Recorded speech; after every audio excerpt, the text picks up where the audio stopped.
E aí galera, beleza? Tudo bem com vocês? Para quem não me conhece, meu nome é Rui, eu sou estudante de matemática e neste vídeo vou resolver uma prova aqui de seleção de mestrado da Universidade Federal do Ceará, acho que o ano é 2018. A prova é essa aqui, vou mostrar aqui para vocês a minha tela. Aqui. Bem, essa aqui é a prova, ó. Ela tem 8 questões e eu vou resolver uma a uma de acordo com aquelas que eu for fazendo, certo? Deixa eu voltar aqui e compartilhar minha outra tela. Pronto. Então a questão escolhida, no caso a questão que eu consegui fazer logo de cara, foi essa aqui, a questão 3, que diz o seguinte: seja f uma função do intervalo na reta diferenciável nesse intervalo, suponha que f ela tem exatamente n pontos críticos, ou seja, f tem 1, 2, 3, tem um número finito de pontos críticos. Mostre que se A, que é o conjunto dos x pertencentes a I, tal que f de x é igual a zero, ou seja, esse conjunto aqui, ele não é um conjunto qualquer não, ele é o conjunto das raízes de x. Raízes de x não, raízes de f. São o x tal que f de x é igual a zero. Então são as raízes. Então a gente tem que concluir que a cardinalidade de A é menor ou igual a n mais 1. Aqui tem dois pontos que eu quero destacar: pontos críticos e cardinalidade. Então esses vão ser meus pontos de destaque, tá certo? O que é que a gente sabe? Primeira coisa, eu tenho que entender, eu tenho que saber o que é um ponto crítico. E um ponto crítico nada mais é, a gente vê lá em cálculo 1, que é o ponto, lá no meu domínio, que a derivada é igual a zero. Isso aqui, qualquer aluno de cálculo 1 que fez cálculo 1, que assistiu uma aula de derivada, ele sabe o que é. Mas tem mais coisa por trás disso. Por exemplo, se eu te dou duas raízes, certo? Se eu te dou duas raízes, sem importar como é o comportamento da função, então, e a função seja contínua, tá? Então, entre esses dois pontos, eu consigo ou um máximo ou um mínimo local. Isso aqui é geometricamente bem fácil de ver. Ó, imagina que tu tem uma função, tu não sabe como é que ela é, mas ela é contínua, tá? Que ela é diferenciável. Então, e aqui no R1, na primeira raiz, ela aqui tem uma raiz, ó. Certo? Então aqui, e aí ela vai pra cá, vai pra cá. E aqui no R2, ela tem outra raiz. Então tu tem certeza, como ela é contínua, ela vai abaixar aqui.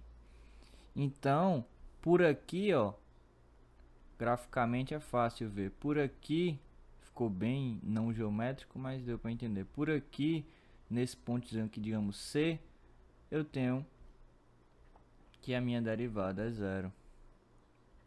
É um ponto aqui de máximo local. Não sei o que é que vai acontecer com ela, mas o que importa é que entre esses dois pontos que são minhas raízes, o R1 e o R2, eu consigo encontrar isso, um ponto crítico. Então isso vai ser importante pra gente. Então beleza. E qual é a outra ideia de derivada que a gente conhece? É essa aqui. É que a derivada é o coeficiente angular da minha reta tangente ao ponto naquele lugar, naquele gráfico. É um conceito local. Então aqui nesse ponto, quando eu traçar a minha derivada, quando eu traçar a minha reta tangente ao ponto C, f de C, ele vai ser paralelo ao que é o eixo x, porque o coeficiente angular dele aqui deu zero, porque a derivada deu zero. Então essa é a ideia geométrica por trás de derivada. E o outro conceito importante é o de cardinalidade de um conjunto. Aqui a gente vai trabalhar apenas com finito, porque lá ele deu apenas o finito. Então, é o seguinte, se você tem um conjunto M com 5 elementos, aqui é mais simples. A cardinalidade de M é igual a 5. Então, aqui a gente vai definir a cardinalidade no conjunto finito como sendo o número de elementos, sem nenhuma dificuldade nessa parte. Tudo bem? E o que a questão pede é que a gente relacione ponto crítico com cardinalidade. Pois é. E aí a gente vai ter que descobrir algum jeito de fazer isso.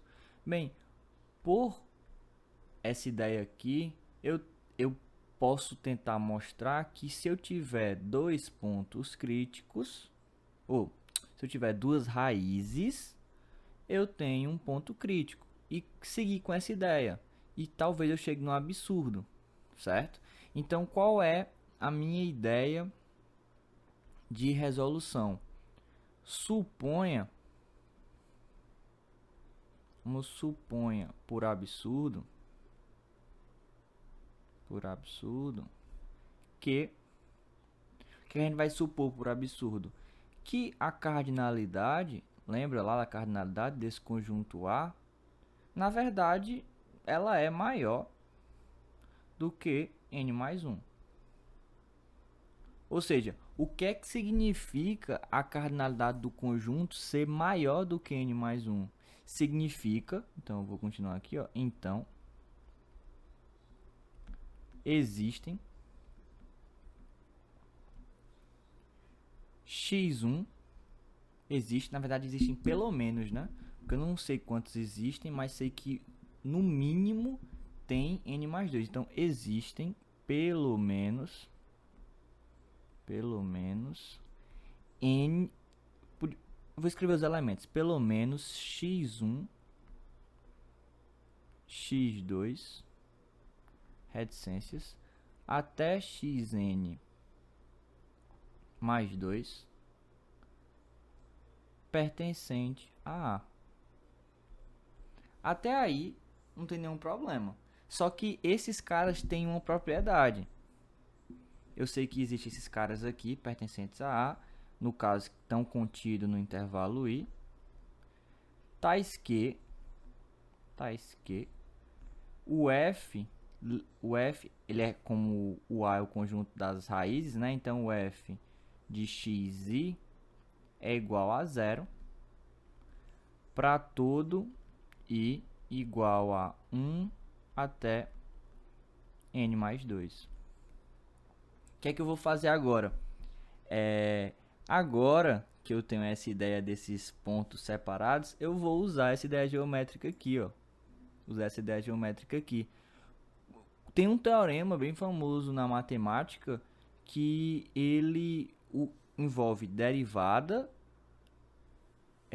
dois pontos no intervalo aberto, e eu consigo um ponto lá dentro que a derivada é igual à média da função sobre os valores de baixo. E esse teorema bem famoso é o teorema do valor médio. E é ele que a gente vai usar, mas com calma aqui. Então, para ficar bem organizado, até aqui eu estou supondo por absurdo isso aqui acontece, então vai existir esse x aqui em A contido no intervalo, tal que f de x1 é igual a 0, por causa da minha hipótese aqui, a minha hipótese absurda, para todo I igual a 1 até n mais 2. Então, o que é que a gente pode supor aqui mais? Sem perda de... Só para ter uma ordem, sem perda de generalidade,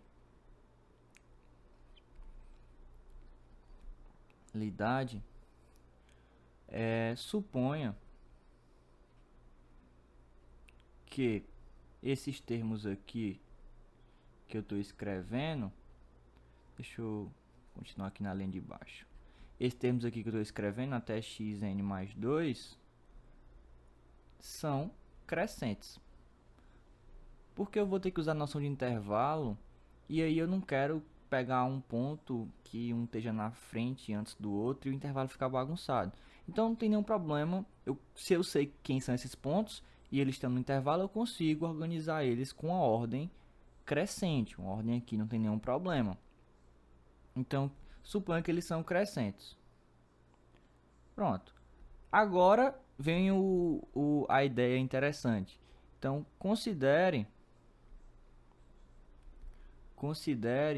agora esse intervalo aqui, x1, x2, porque eu tive que considerar a ordem, para que ficar bonito. Por exemplo, se aqui for 1 e aqui for 2, aqui ficar o intervalo 1, 2, contido em i. E aqui a gente vai usar a construção da função ser diferenciável. Então, considere esse intervalo aqui, esse intervalo dentro desse intervalo,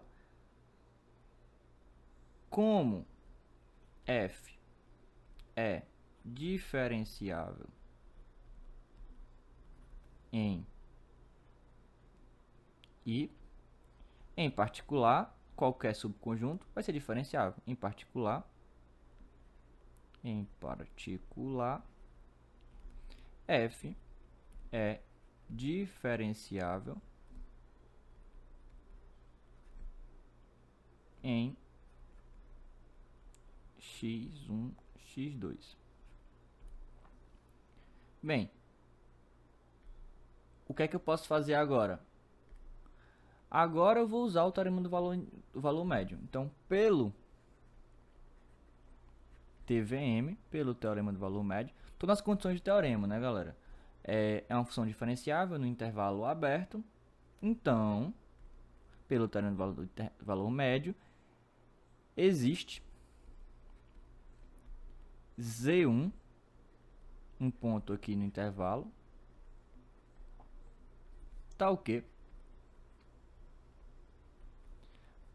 eu consigo escrever f' de Z1 igual a f de x1.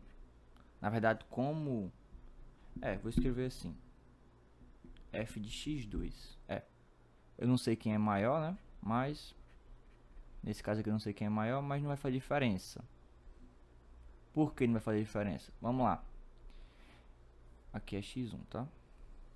Esse cara aqui embaixo, eu tenho certeza que ele é diferente de zero, então a gente não vai ter problema, que lá é crescente, lembra?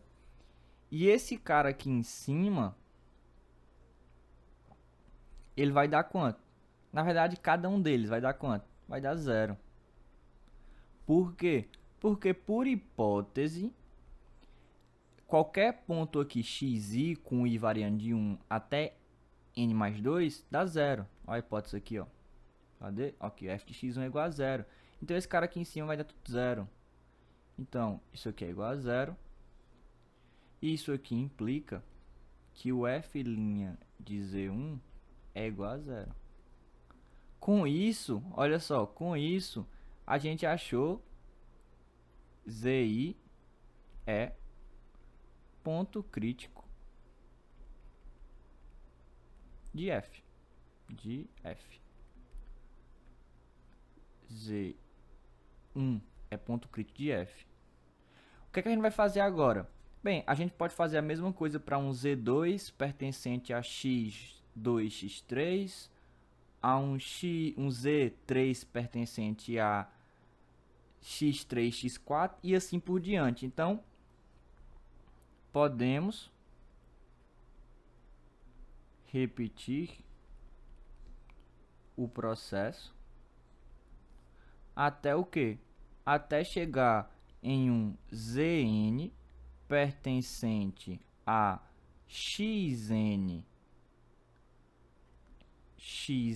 na verdade até aqui é z, aqui tem que ser zn mais 1, né? Porque o último cara é isso, zn mais 1, isso.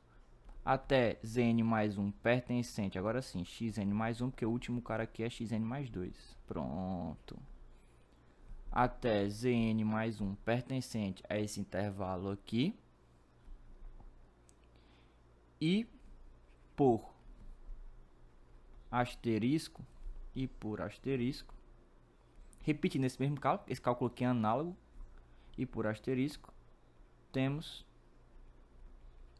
que Z1, Z2, até Zn mais 1 são pontos críticos de F.